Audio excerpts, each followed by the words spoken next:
Hello, this is Mike Myers and it's time for Mac Minute. This week we're going to talk about another program that you can get off the App Store. And this is a precursor to some upcoming videos that we're going to talk about as far as communicating with people via video, like with Skype or FaceTime.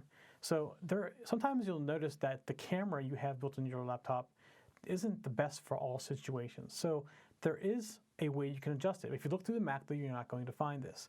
So there is a special program that I'm going to walk through and show you today. Now to do this, I am going to bring up FaceTime.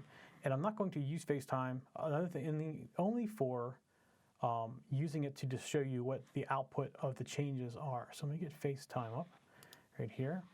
And then the other application is called Webcam Settings, and it's right here. I'm going to bring that up just like so.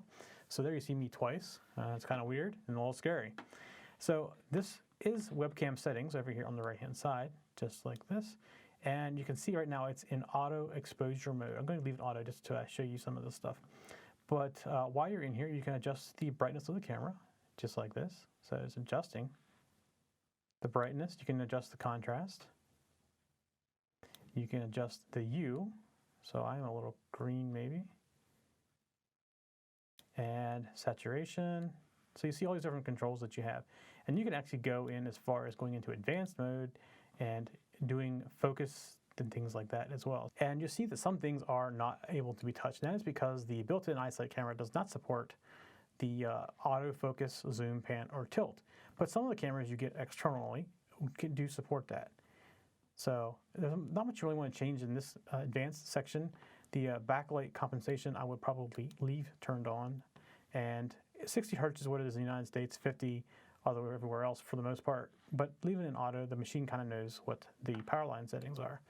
So now over here, I had changed this to auto or back to manual, and you can see exposure time changes, blows me out, things like that. Here's the gain settings, which I can't move. Probably this camera does not support that as well. And you can do some aperture setting changes also. And you can turn off and on white balance adjustments, or you can do it yourself. So if you're more into the sun outside, you can turn it over and you get adjustment for that. If you're inside under lights, you can adjust that as well. So it goes both directions. That is by default in auto mode. But you can see how you can make all these changes to the camera. So if you're in a situation where it's just not the best situation for the camera, it's a good camera, don't get me wrong, but it's one of those things where can it be tweaked some? And there's nothing built into the Apple to actually do that itself. So yes, it can be tweaked by downloading Webcam Settings from the App Store, and it's only a couple bucks. So it's a great little utility to have, especially if you do a lot of communicating with family and things via your computer, via Skype or FaceTime.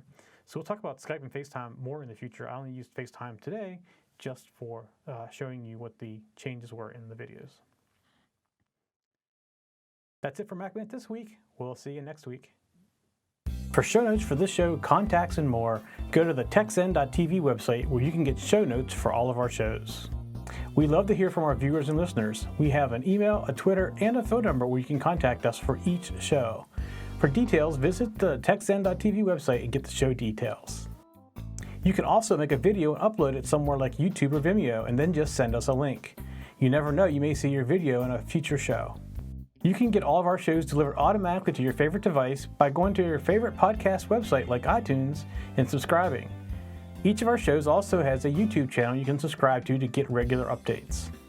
Our shows are also available on most internet radio networks like Stitcher and TuneIn Radio. You can also watch and listen to our shows on Xbox, TiVo, and Roku. You can even find us on your Zune.